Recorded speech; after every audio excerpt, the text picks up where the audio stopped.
Derek Randalls of the Olympic Project. Good evening, everybody. Thanks for coming. I'll probably do this again tomorrow, but I'd like to say a huge thank you to Mr. Johnny Manson for this whole production. I will say, though, that there are several of us here that go around and do these from time to time, the symposiums and the summits and whatnot, and this one, the man's level of commitment and his organizational skills, how comfortable he makes all of the speakers feel, he's just a dynamic person. So I, for one, and I know all the other speakers really, really appreciate it. So anyways, welcome to the Sasquatch Summit. The check cleared. Okay, well, Johnny had an idea, something we could do this evening. How many people in here like to watch Finding Bigfoot? Very good. Now let me ask you this, how many people in here have had an encounter, either an encounter or a sighting of a Sasquatch? Well, that's pretty good. Yeah. So what we'd like to do, I don't know about you guys, but my favorite part of that show is the town hall meetings. Because as a researcher, getting to hear different accounts from different witnesses is really interesting. We feed off that and we actually learn a lot from that. So we're gonna go ahead and do that tonight. So if you guys would be brave and humorous, we're gonna go around the room and we'd like to hear like a 3 to 5 minute version of your encounter or your sighting. So I hope you guys will participate. This could be really interesting. So I'd like to start on the right-hand side of the room, maybe the first third of the room. Any of you over there would be willing to share your encounter with a Sasquatch? I saw him last year, December 5th, so it's almost a year now. He was probably, for me, to that speaker right there. I was in the car driving, very, very slow. My husband was driving, and he was rather large. I could not see him, the full length of him above my car. I couldn't see him all the way at the top, I should say the head part. Things I remember, the first thing I noticed were the legs. He rather large legs. They have a bubble butt. Tapered waist, very large shoulders. In fact, when I saw the head almost seems, because by then I got a view, I was driving by, so I got almost, different views of him. So when I was looking back and saw the head almost, the version I got of it, the shoulders almost seemed too wide for the head. You've seen Kim Kardashian when she was a bit bigger, or small head, kind of like that. So I'll never forget it. It's something I'll always remember. Since then, we've had things happen at our house with David Ellis and his help and his group and Derek. We've been able to record a few things, so that's really kind of cool. And I've learned not to be afraid. I was afraid for a long, long time just to go outside since it was so close to the house. Outstanding. Thank you. And in the research world, when you get a witness, an eyewitness like her, you really listen. I'd sat and interviewed her at length and found her to be very credible, seemed to be very honest. It happened in an area where there is a history of it happening. So working with her is we are currently working with him right now, and it's just fantastic, and there are more things coming. So thank you very much. Who's next on the right-hand side here? Don't be bashful. Come on. Yeah, please share your story with us. We'd love to hear it. They do it on Finding Bigfoot. Come on. What was your name? Are you okay with your name? Her name is Donna. Donna. Thank you, Donna. Oh, where they saw it? I don't know. Is that? Yeah, this is her particular sighting is in Mason County, not too far from the town of Belfair. I grew up in southeastern New Mexico, about 70 miles from the Mescalero Apache Reservation. And when I was 8 years old, in 1968, I seen a large male. And how it happened is my aunt and uncle lived at Claprock, New Mexico. And they had some property that they had built a platform up in some pine trees. And us kids would go there quite often. And I was always kind of by myself. I was a reader of books. And this male came off the hill while I was up on the platform. And I had a bright red shirt. He He came down probably about 200 or 300 feet down the hill, and I was just petrified. I had a red short outfit on, and of course, being 8 years old, I didn't know what to do. I was shaking so bad, I was frightened. And he must have seen me with my red shirt on. And he stood there for probably about 2 or 3 minutes, and then he went back up the hill. There was a game trail that he could have come down, obviously, but he did not come down the game trail. He paralleled the trail up, and it seemed like he could just go up in like 10 strides up that hill without any problem. He got to the top of the hill and he turned sideways, and it was like he was saying goodbye to me. So I almost fell out of the tree. I climbed down, ran to the house, talked to my uncle, and he was like, you need to calm down, you need to calm down, it's okay, we know they're here. They come off of the reservation quite often. That's probably the big male that you see. So for a long time, I had dreams about it. It wasn't nightmares, but I had dreams about it. And then after the show Finding Bigfoot came on, we got interested in a couple of groups. My husband and I, probably the last 5 or 6 years, probably been on like 20 different expeditions. Some with the BFRO. We're not members of the BFRO because we live in Lubbock, Texas, which is desert. And we traveled to New Mexico and Colorado. And we have been at the site in New Mexico where Kurt Brandenburg actually filmed the Sasquatch there. And so we were there 2 years ago, and we got to use the 360-degree flare that night and walk around. Well, the night after we used it, we knew that a lot of activity had happened in the expedition, and we had a juvenile that paced our camp 360 degrees. And my husband got out of the tent just in time to see it jump over a log and go down a real steep ravine. So we are knowers and believers, and that's our... I have some questions for you, if you wouldn't mind. With both of the encounters, is there anything about the encounter that stuck out in your brain? Anything about facial features or anything that you remember that just kind of hit you as strange, something that you retain till today? Well, with the big male at Plowcoff, he was huge. I stretched my arms out as a little girl. And I would say he was about 48 inches across. And he was just massive. I could see his hair in his chest area was thinner. He did have hair up down on this part of his face. I could not see any ears. His eyes were extremely dark. She talked about having the bubble butt. I noticed that on the one that went up the hill. And then my husband said that the juvenile that he's seen was probably between 5 and 6 feet tall, not real hairy. He said that it had kind of a flattened nose, probably weighed about 150 to 175 pounds, was between 5 and 6 feet tall, was more black, where the one I seen had been more reddish brown, with a mixture of gray in it. It was not just one solid color, and because I think of the territory in southeastern New Mexico, they have to have that color to blend in and hide. Isn't it amazing that when you see one of these things, you just can't put it down?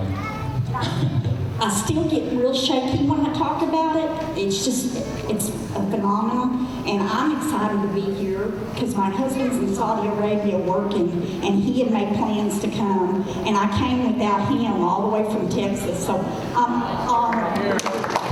Thanks for being here, all the way from Texas. Wow. And thank you very, very much for sharing your story with us. So I love this. I'd love to hear human testimony. So I'm sure. What about non-human testimony? Well, it's just funny, you know. Human testimony can put a person in prison for life or even get him the death penalty. But if you've seen a Sasquatch, then you must be crazy, right? So okay, we're kind of working our way to the middle. Do we have another person? Yeah, I'm Randy Riggs. Some of you may know me from some of the forums. After reading Jeff Melgren's and Tom Powell's books, it got me interested in the scientific aspect of Bigfoot. So I decided to give it a year and do some field research and see if I came up with anything. In May of the first year, I found my first footprint. It was about a 20 incher. In July of that year, I was out in the same area doing field work, and I heard a hoop kind of straight ahead of me, and off to this direction over here, I heard an answering hoop. It was more of a hoop than anything else. So I thought, well, that's interesting. It sounds kind of owl-like, but it's broad daytime, and I don't know what an owl's doing hooping like that. And they answered each other about every 15 seconds, and then they started moving towards me. And I go, whoa, this is going to get interesting. Either an owl's going to come flying out of a creek. I was on one side of the creek, and the answering hoop was on the other side of the creek. And I stood there a while, and then my answer as to whether it was an owl or not was answered when I heard some heavy bipedal footsteps crunching, thump, thump, thump through the underbrush, headed straight towards me. And I was standing on a switchback of a trail and thinking, this thing's going to run right over me. And I had a recorder in my pack and started fumbling to get it on, but never really got it on. It was all over before it got there. And it got to, I guess, within from the sound about 20 yards of me, and I heard a tremendous thud as it went down to the ground. I think it went into a crouch, and I could feel the thud through my feet. And 15 seconds later, I heard 4 rapid tree knock type whacks, whack, whack, whack, whack, whack, like that, and then silence. And then I waited for something to happen. I think it saw me or smelled me. I'm not sure which. So I went around the corner of the trail and started going into the area where I heard the big thud. And it was a lot of down timber, and it's in an old burn area. So I ended up crawling under and over timber. And I had my camera out of my pack, and I was ready to take a picture. I figured something would bolt eventually. And just as I decided, well, I'm getting in far enough, if I have to back out, I can't do it very fast because I've been started to crawl under and over timber. So just as I decided to start taking pictures, and I took one picture, and just as I did, it looked like a juvenile popped up to take a look at me over the top of some ferns. And I have a picture of it. And top half, you can't see a whole lot, but it definitely looks like some kind of little ape-like thing. Anyway, so I was pretty hooked at that point. Continued to do field work, found some more footprints up around the Mount St. Helens area, and I think I've shown one to Dr. Meldrum over there. He told me, did you cast it? And I said, no.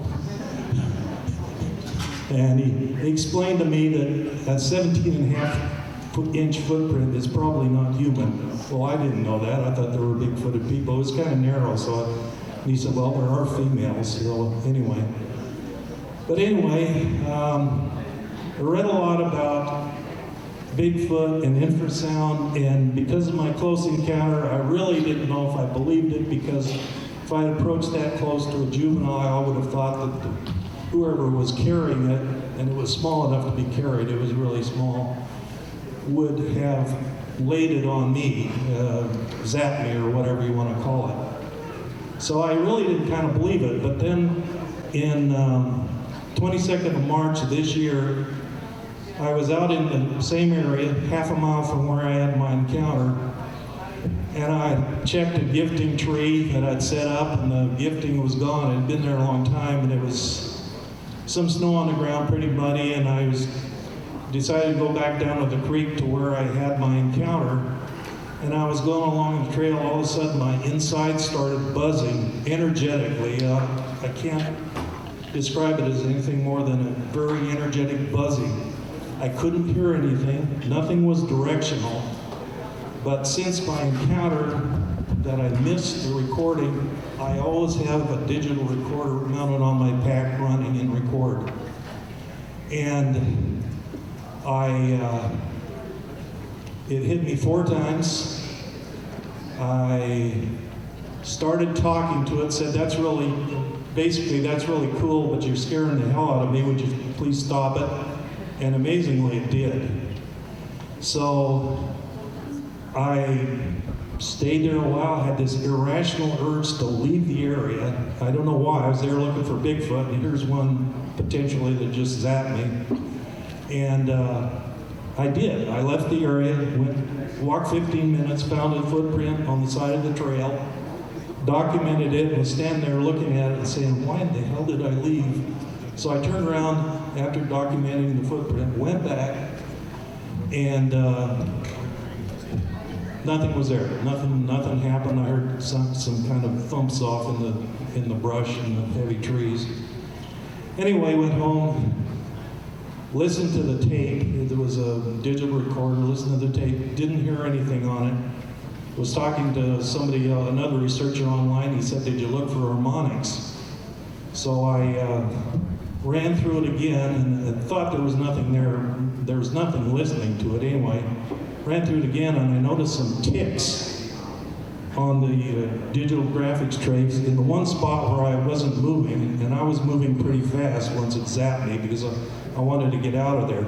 But I did stop, and one of its 4 zaps, I have a digital trace of it. I looked at it with the software I had. It didn't show a whole lot. I could count with an averaging method, figured out it was infrasound. It was not audible on the tape, nor was it to my ears. So the software I had wasn't very good. So I got some new software, got some a sonic visualizer software, which is just shareware out of England someplace. Looked at it, and with that I could accurately measure the frequency. It started about 3.8 hertz, ran up to 17 hertz, and then dropped off down to about 7 hertz. And the whole duration of that particular blast was just about 7 seconds. Okay? And I do have the graphics trace. If anybody wants to look at it, I'd be happy to show it to them tomorrow or whenever you can track it down. And I do want to say that if somebody has had a recorder running and they may not think they were zapped, please contact me, because you may actually have it recorded and just not have the right software to see it. Thank you very much. Thank you. Outstanding. Thank you very much for sharing that. Very much. Okay, who's going to be the next brave soul?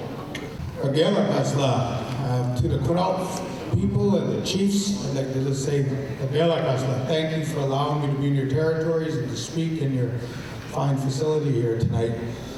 I'm a Kwakwaka'wakw First Nation from Canada, Vancouver Island, and all my life I grew up hearing about Townhall and bigfoots.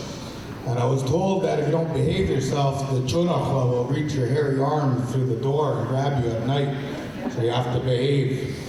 And when I got a little older and I went to the bush, and the older men were teaching me the bush skills on the coast, they brought me up to the beach and showed me tracks. And they said, you look at the jolly shell, the cockle shells piled on this log. The bigfoots, the wild man of the woods, is telling us that this is my clam beach. I'm going to be harvesting here. So we're going to get back in the boat and we're going to go down a couple miles and go to a different beach. Whenever you go to the bush and you see that, you know that that is where they're harvesting. That belongs to them. And if you ever hear that wood against wood, bang, bang, bang, bang, you stop, turn around, and go back where you came from. Bigfoots and Townhall telling you, it's our place. We don't want you here. Our Gingananum, our children, are in the forest with us. So that's what I was taught. And in 1994, I anchored in a bay in the Broughton Archipelago, Mouth Knights Inlet, and on my commercial fish boat. And after dark, we heard something. And when we put our spotlight on the beach, we saw 2 large human-looking people with hair drop to their knees and put their hands in front of their face. Their eyes were reflecting. And that night, for an hour and a half, with spotlight on and off and a handheld spotlight, we witnessed a male and a female. But what really intrigued me was how they communicated with whistle chirps. They pushed over a tree that was rotten in the forest and they pulled back into bush.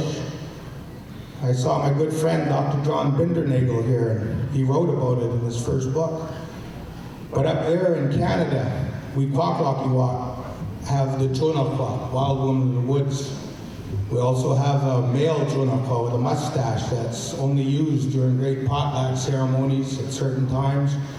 And at the Museum of Anthropology, you can see a totem pole with the Chunakwa with a mustache. But we also have the Bakus, and that's all according to the Kwak-Kwak-Iwak. But if you go to Queen Charlotte Islands, Haida Gwaii, as I have, they'll talk about Gogit, their version of the big fellas. And when you go to southern Vancouver Island, you're going to hear about Hawakkus and Steamtoe.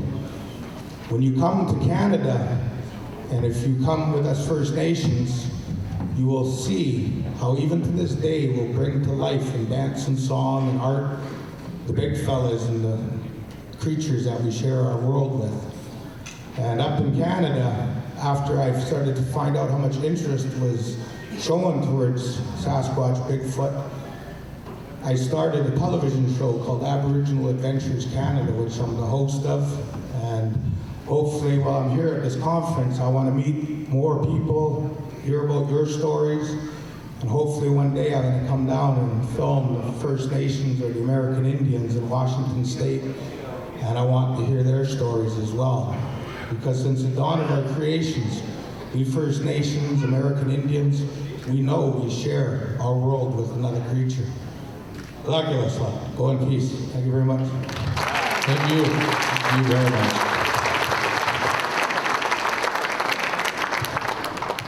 Hi, my name is Richard Thompson. I live up in Capitol Forest. I don't know if anybody goes up there, but around Capitol Hill Lane in Sherman Valley Road off of Wattle Creek.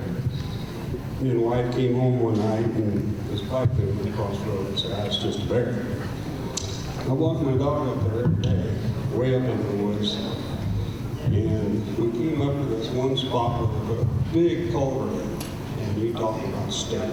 Oh my God, it was bad. So I turned around and I left. The next night, I'm sorry, sir, I don't mean to interrupt you. Could you hold that a little closer to your mouth so we can hear you? okay. The next night, me and the wife were heading out and we turned off of Wattle Creek on Sherman, or next to where Sherman Valley is. This thing went across the road. It jumped the guardrail. It hung onto the guardrail like this.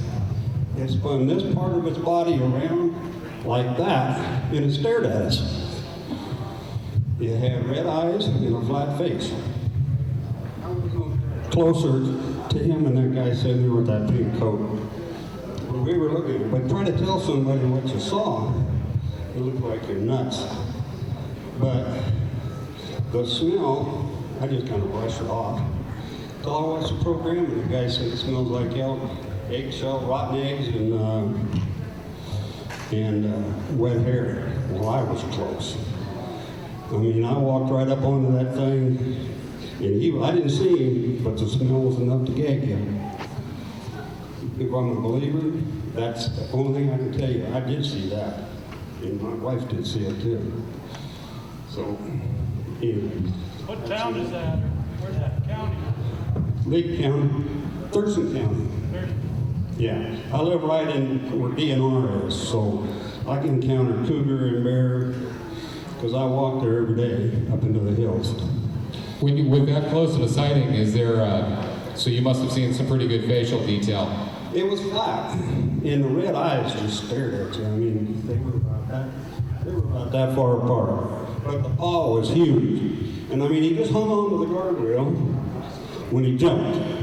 And then he slid underneath the guardrail, put this arm down and looked right at us. And he just stared at us, and we slowed down. And like I say, we tell people that, and they just kind of, okay. That's all I got to say. Well, thank you very much.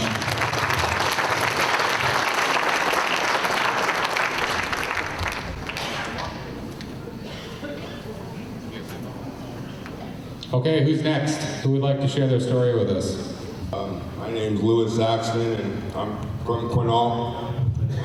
I just raised my hands to everyone here. Thanks for being here.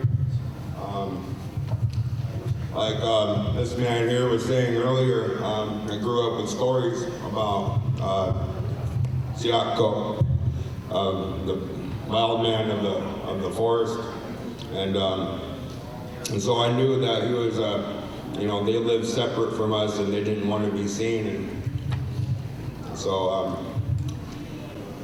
I didn't really see anything, but I heard something that's more like a spiritual. It was like the spirit of Seattle, and it sounded like 1,000 screams all at once, and it scared me. And I was with my friend, and we're sitting on the porch, and there's his house is right next to this land. It's never been touched ever. It's and it's just left there. It's been there for way long time ago, and it's been that way. And yeah, it really scared the heck out of me. But my friend just went, "Woo!" like that, and it went away. And so I just kind of looked over at him and started laughing. But I didn't smell nothing or anything like that, or but I knew it was something. My spirit told me that it was something that didn't want to be seen. Something that wanted us to not be there because they were there. And that's my story. Thank you. Appreciate that. Mr. Neese, Mr. Todd Neese, is there a chance I could put you on the spot? Oh, I see we have another young lady here first. This incident happened a very long time ago, about 22 years ago, when the internet first started going real well. My husband was reading an article about Bigfoot, and it wasn't full of pictures or anything like that. It wasn't that technologically advanced yet. But it talked about, do you see anything peering around you? Do you ever see anything lurking in the trees? Did you ever hear any noises or anything like that? And we read it, and then I just kind of felt a horrible flush and stepped back. It's like, oh my gosh. When I grew up in Southern Oregon, when I was about 9, I remember hearing the Bigfoot song came out. At a friend's house, it was dark out, the curtains were closed, scared the bejeebies out of me. I mean, Bigfoot where? And I am not gonna open the shades. But then if I think back again further, when I was about 4 years old, we lived in Cave Junction, Oregon. And we were right off the freeway, as if you can call it a freeway. There was an animal park right across, the deer park, on one side of the road. And we were on the opposing side of the road in some little cabins. The trees were tall. I remember the branches were high up because we could walk through them, the needles on the ground, very quiet. But we didn't have to worry about the branches, about us touching the branches. One day, it was probably late summer, and there were 5 of us, all small children, playing in the back room with a great big large picture window. I remember we were gluing beans and macaroni on paper plates. I remember standing up and looking out the window, and they're leaning around one of these great big trees. I saw the left side, the left arm, and the head, and it was leaning there, just looking at us. And probably the distance is from me to you. It was probably real accurate on the distance. Well, I went into the other room and told my mom, come look, there's a gorilla out there. When you're 4 years old. And you were 4? I was about 4, yeah. I mean, gorilla, that's what I associated that with, was a gorilla. There's a gorilla out there. So my mom came in and we looked, and no, there's nothing there. Never thought anything about it again. Never. Until they started talking about on the internet how they're peering around something, maybe they're sneaking around, peeking at you. And it really dawned on me that that's really probably what I saw. I had never heard of a Bigfoot. I knew nothing about it. When I was 9, it scared me to think there was such a thing. And I'm pretty sure that's what I saw. I mean, it was large, hairy, black. All I could see was the left part of the body, the leg, the arm, and the head, and it was just leaning around, staring at us in the window while we were all playing. Wow, well, thank you for sharing that.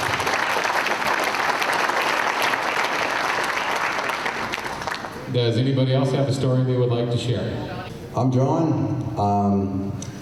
I had not seen Bigfoot, but back about 1981, I was head of security for ITT Rainier Timber Company.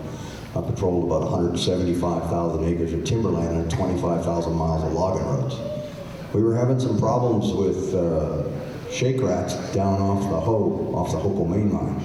So I had decided to take my truck down one day and park it on the roadway and walk down to the river, or east through the woods.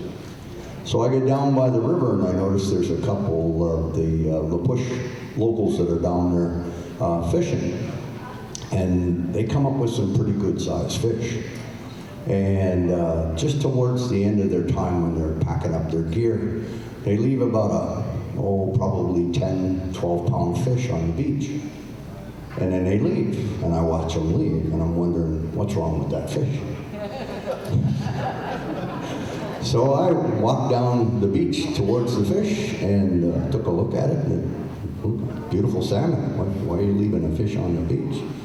I'm about probably 10, 15 yards from the tree line, and I lean over, look down at the fish. Next thing I know, I got a bowling ball-sized rock whizzing by my head.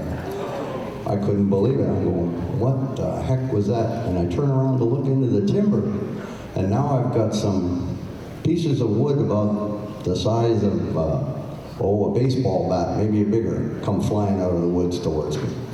And there is actually an odor, like this gentleman said over here, that was very, very strong, very pungent.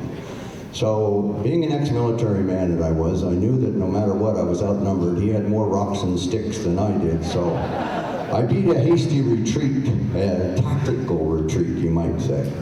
So the next day I'm down by Lapush. I go down into town and I talk to a couple of the elders that I know very well, and I explained what had just happened to me. And they said, oh, that's the people of the forest. You've got to leave them a fish or they'll get angry at you when you're fishing. And I went, oh, okay, I'll remember that next time and not touch their fish. Wow. Now the bowling ball rock whizzing by your head is kind of spooky. My name is Kevin. I'm a Sasquatchaholic. Welcome. I want to relate an incident that happened in our research area over in Yakima County. I was out with two other individuals sitting at a campfire about 30 feet off of a Forest Service road, and because the wind was blowing towards the road, all three of us were sitting on the back side of the fire with the road to our front, and facing the direction I am here, the road would be running in an angle about 30 yards from us. And we're sitting there just talking, and out of the dark, across the road, about to our 2 o'clock position, there was a holler. And I'm going to do it without the mic because it's going to overpower the mic. But what it sounded like was, ha!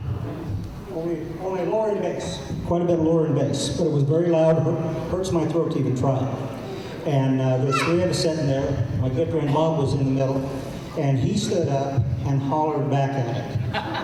And, you know, so yeah, the very loudest he could holler, and it was nothing in volume compared to what we heard from across the road in the dark. And I mean, this is pitch black, walking through the trees, and making absolutely no sound other than the yell to let us know it was there.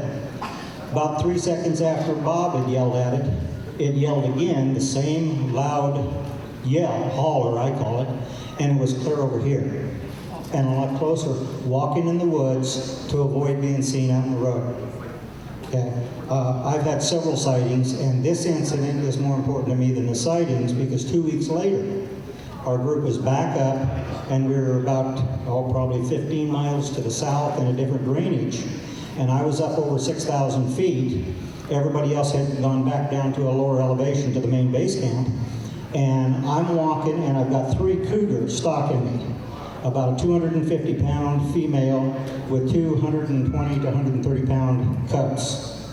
And I'm trying to get back to my camp and stay out of the woods and away from the high ground. And I'm out in a swamp up to mid-calf, trying to get back to my camp, and I'm coming to the head of this spring. I've got 3 large cats behind me, and I'm coming up where the trees wrap right around the head of the swamp, the spring, to the base of the cliff. And I'm at the point now where I'm walking. I've got my 9mm pistol to the rear, constantly looking back and trying to figure out whether I penetrate the trees and give the cats the opportunity to catch up to me, or skirt the trees and have the cliffs to my right where they can get above me and jump down on me. And as I'm trying to make that decision, I turn around and look back, and I hear that same holler from the trees, and I'm not more than 30 feet from the trees, and I can feel that holler in my chest. And I hear the movement behind me, and it's the 3 cats fleeing. So I can tell you, these things will protect you out there if you are in danger. Thank you, Jeff.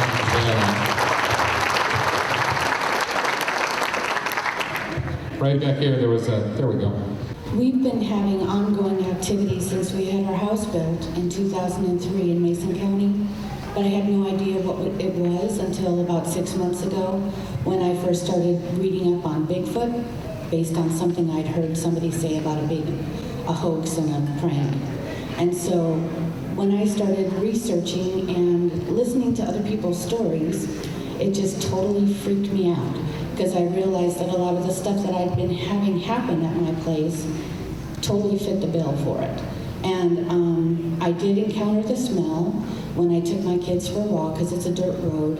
I have 2 boys that are autistic, and we were going for a walk, and I got this really bad smell. It wasn't skunk, and I was trying to place what it could be, and I was worried it might be something that was harmful, so I gathered up the boys and we went back home. We had rocks thrown at the house and had no idea where it was coming from.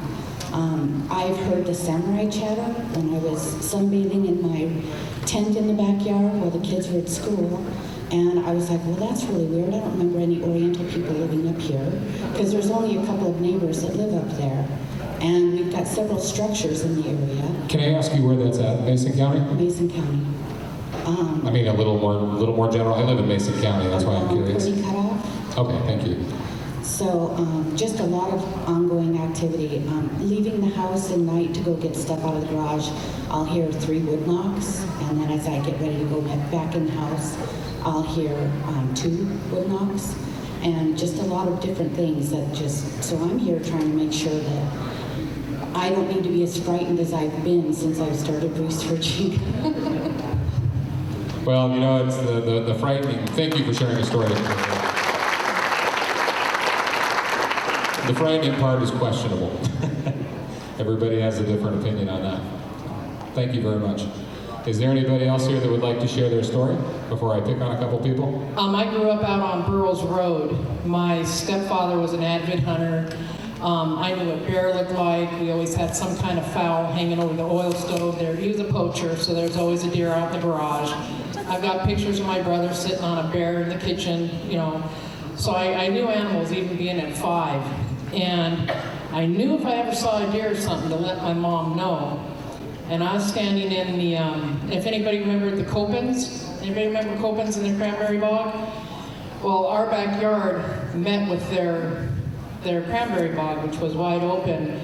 And we had these great 3 big panel windows, which was easy to see out of. And I was in the firm plane or something and looking out, and I saw this deer just run and stop right in the middle of the bog. I'm kind of looking at it and thought I looked over to see if anything was following it, because usually baby deer would follow. And I saw something move a little bit, and I stared at it, and I stared at it, and if you stare at something long enough, you swear it moves. Kept looking at it, it finally moved again, and I was convinced, because I was 5. We had moved from the city out to the country, and when we lived in the city, we lived next to an abandoned house, and my brother had me convinced the boogeyman lived there. So in my mind, the boogeyman followed us out there. And I went and yelled at my mom, the boogeyman's here, the boogeyman. She's trying to shoo me away, telling me there's no such thing as a boogeyman. I said, but it's going to get the deer. All she had to hear was deer. She went and grabbed the 30-06 or whatever my stepfather hunted with. We went upstairs. And when we got up there, I kept looking, and I thought, okay, am I still seeing what I think? Because I could barely see it. And next thing I know, my mom took the shot at the deer, which she totally missed because she was shaking. It was gone. I mean, it moved that quick. It was just gone because I was staring at it as my mom shot, because I was wanting her to shoot it, not the deer. I wanted to get rid of the boogeyman. And as I grew up more, I've always doubted myself on it, wondering, is that what I really saw? But as I got older and got interested in Bigfoot, another kid, Bob Pocklington, and I did a book report in Mrs. Paulson's class, and we did it on Bigfoot. And that's when I read or found out about a deputy seeing one on DK Road. And I started, as I got older, then I started going, wait a minute, that was 67 or 69, and if I was 5 or 6 at the time I saw it, that would have been around 67 or 68.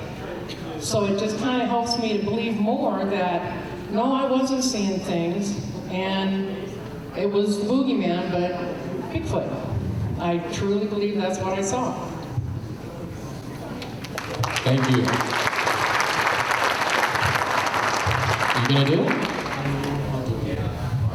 You want me to hold your snacks? Don't eat them. I live in Ocean Shores, and I've had some experiences in town, quite a few actually. Recently, during the storm, I feel that I have a space in the back of my property where they come down to hang out, where it's a little bit more safer when they have young ones. And let me tell you, I'm a little uneasy about it, but over the course of the last few years, I'm kind of getting more used to it as being kind of common. I haven't actually lived in the place I am for too awfully long. My experiences at the beach or closer to the beach, but it seems like they don't really have any boundaries within Ocean Shores. I'm kind of interested if anybody else has any experiences in the area, because I've had quite a few. And my name's Judy. Thank you. Thank you. There's your snacks back. This is, I'm going to call it the deer hunt. We were on an expedition up in Rainier, around Rainier, and during the day, one of the guys at the expedition had found some structures, and so myself and my boyfriend and 2 other guys had hiked out there to take a look, and we went on through the forest and ended up at the edge of the tree line, and there was a fire line there, and across the way was a clear cut, probably about a, I don't know, 6 or 7-year-old clear cut. And in the ravine was a creek, and my boyfriend's thinking, this looks like a good spot to come and sit tonight. So it was about an hour before dark, and myself and my boyfriend and a veterinarian from Spokane, we dressed up in our camo and hiked up. It was about a mile up away from main base camp. And we sat on the tree line facing the clear cut, and it started to get dark outside, and a large Air Force jet flew over. It was really low. We could probably throw a rock at it and hit it. And about 5 minutes later, we hear this deer come running in, and it was blowing like in a panic, trying to sniff. We were above the deer. The wind was blowing away from the deer, so she wasn't winding us. And she was just running and blowing and running and blowing the whole time. And she'd stop for a minute and blow. And it was total darkness outside, but you could almost visualize with all the sounds how it was going. And then she started going in like a ping pong effect. She would run up and run back, and run this way and run back. Now, if something's chasing a deer, it's not going to run back to where whoever is chasing it unless it's being turned around, was our thought. And so she just kept ping-ponging back and forth and back and forth. Well, let me back up a sec. I forgot something. The creek that was below us, before the deer came in, we could hear like rocks rolling in the water and sticks breaking down in that area. And so we had those sounds and the deer running back and forth, ping-ponging. Well, then pretty soon we see a flash, like an old-time flash cube on a camera, over in like the 10 o'clock area. And then the vet and my boyfriend heard chattering, like in that area. And then we see a flash in the 4 o'clock area. And then they hear chattering in the 12 o'clock area. And then at 10 o'clock, when, well, we looked at our watch so we could record everything, and it was 10 o'clock. And the vet, he let out a long howl starting from the left, going all the way across to the right. And as soon as he got done, in the 4 o'clock area where we saw that flash, was a loud yell back at us and a loud crash into some bushes down there. And then about 50 feet below us, we heard three steps. And just below us was a game trail that paralleled the hillside that we were sitting on. And we see a black flash run, and we're like, And after all that happened, the deer got quiet and she ran off. And my boyfriend's thinking, I think maybe we should leave. I think we fouled up something. And so we scurried out of there and went back to camp, and of course we shared our story, and the next day my boyfriend, the vet, and another guy went up over into the clear cut and looked around, and they did find 3 footprints over there. They flagged 2 of the trees where they found the footprints. One was 12 inches, the other one was 13 inches, and the larger one at the 12 o'clock area was 15 inches, and it was about 3 inches deep. So they flagged those trees and hiked back to the spot where we had been sitting the night before and looked through the binoculars, and you could see the flag on the tree where they found the 15-inch footprint in the exact spot where they had heard the chattering as well. The next weekend, my daughter and I and my boyfriend went back up to the same spot, and we had our binoculars, and we're looking for the tree and the flag, and there were no more flags on the tree. Someone had removed them. And we sat there till dark, and I have to say that I had a really uneasy feeling sitting there that night, like we really shouldn't be there. Wow, very interesting. Thank you. Okay, I'd like to introduce a researcher, a very dear friend of mine. His name is Todd Neese. He has a phenomenal sighting that I'm picking on him. He had no idea I was going to do this, but it is really a good sighting coming from a military person, and I think you'll enjoy it. We've got about 15 minutes or so before Phil comes on, so Todd, if you would tell your story, we would sure appreciate it. Thanks, Derek. Like I said, I had an experience in 1993 while serving in the military, which I still do, but at this particular time I was a combat engineer. For those of you who don't know what that is, we work with a lot of explosives.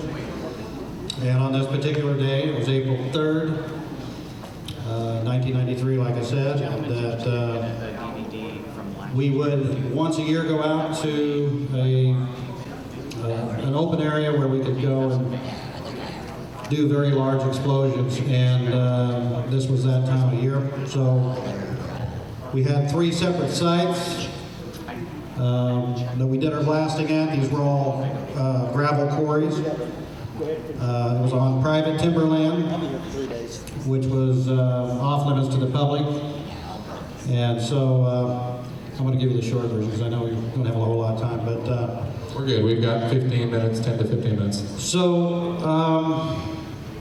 we got to the 3rd site. We were doing a cratering charge. A couple 100 pounds of ammonium nitrate soaked in diesel fuel.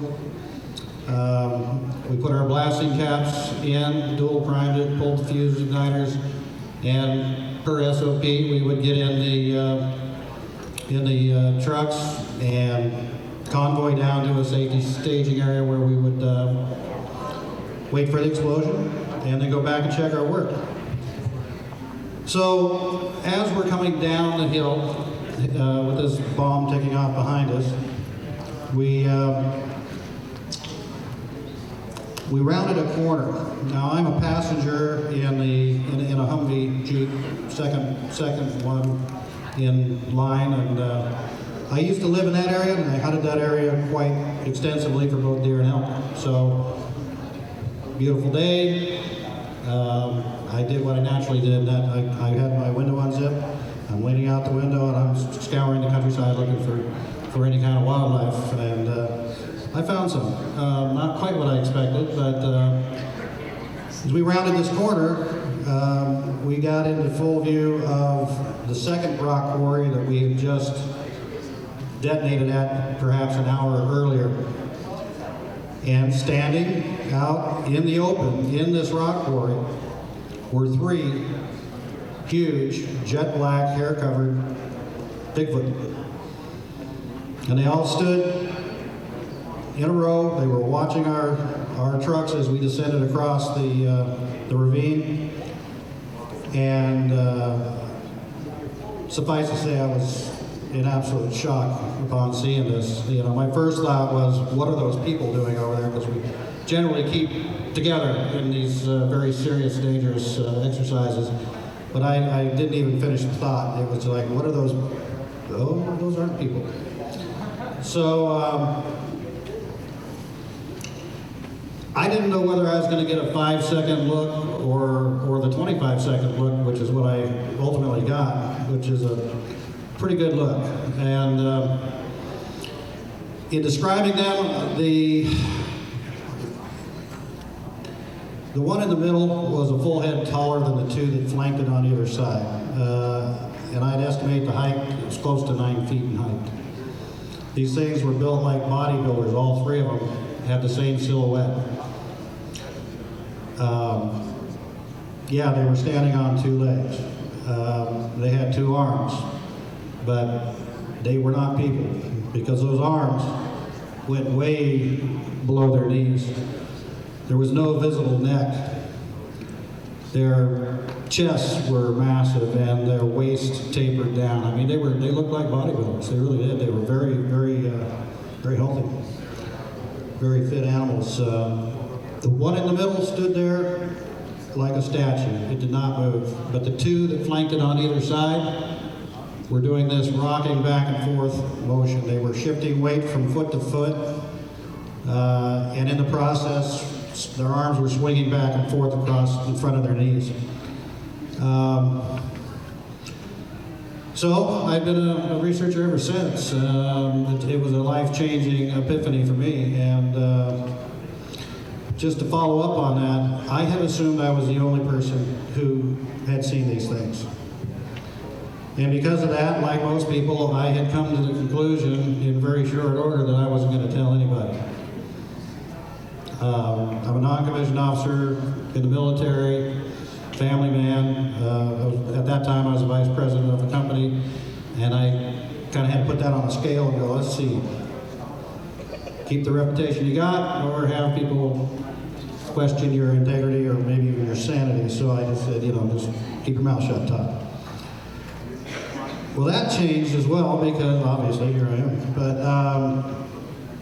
when we got down to the staging area, I ran back up the road a little ways hoping to get another view of these creatures. And I realized after going about 100 yards or so that this hill was blocking my view.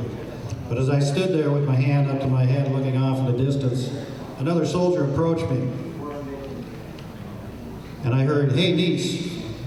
And I looked over and here's Sergeant Martin heading my direction. And he closed the gap, and when he got up to me, he said, "I don't suppose you saw what I saw at the second blast site." Well, I wasn't going to say it, so I said, "I know, Jeff, what did you see?" And Jeff went on to describe exactly the same number of creatures, the same description, the one taller than the other 2. And so at that, I didn't need the corroboration. I mean, I can't unsee what I saw. I can see it as clearly today as if it were yesterday, but it was nice to have to know that somebody else had seen it as well. And just as a quick follow-up, the following month. Now, again, being a traditional guardsman, we drilled once a month. We had our training once a month. That following drill, 2 other soldiers came forward and also admitted to having seen these same 3 creatures. So anyway, that's my story, and like I said, I've not seen them since. I assure you, I've been closer to them, very close on a couple of occasions. Had one roar at me at a very close range. Never been more scared in my life, and I've seen some pretty scary stuff. But it definitely got my attention, and I'm just keep on looking. So that's my story. Thank you, Todd. Fantastic.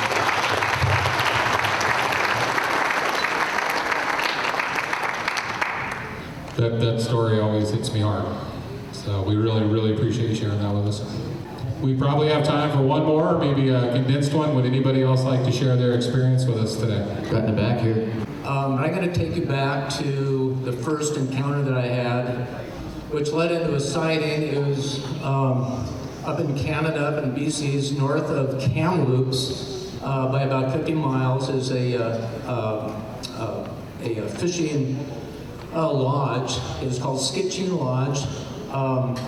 It was back in July of 1986, and from where the lake was, Dagger Lake, there were hundreds of lakes connected by trails all around. And I was up in an area where I wasn't supposed to be without a guide, and I rode down to the other end of the lake. Fishing was bad. Wind was just blowing down the lake at a phenomenal rate, and I'm thinking, oh, nuts to this. Pulled into a little bay, and it was nice just, soak in some sun and get out of the wind. And I at least had enough sense to back the rowboat into shoreline. So I was just kind of sitting there rocking in the water, and a couple inches of water there. And I'd been there for maybe about 2 minutes, and all of a sudden the alder saplings, these things are about 6-7 feet high, started shaking violently, just like this. And this roar, just roar, as the saplings were shaking, this roar comes out, and then there was this guttural noise. And I've only heard it once, and it's here in the Willowpaws, and it went like this. It sounds kind of weird, but and it goes into that roar again, and then and I know I set a record rolling out of there. I don't remember feeling the water underneath. Well, that set the stage for about 3 hours later when I went back down to the fishing lodge. Again, this is Skitchin Lodge. The owner's name was Bob Hearn. He still owns the place up there. And anyway, I had taken a canoe across this lake, and this is where the float planes would come in. And I was just kind of rowing just paddling very quietly, and I could hear something to my right.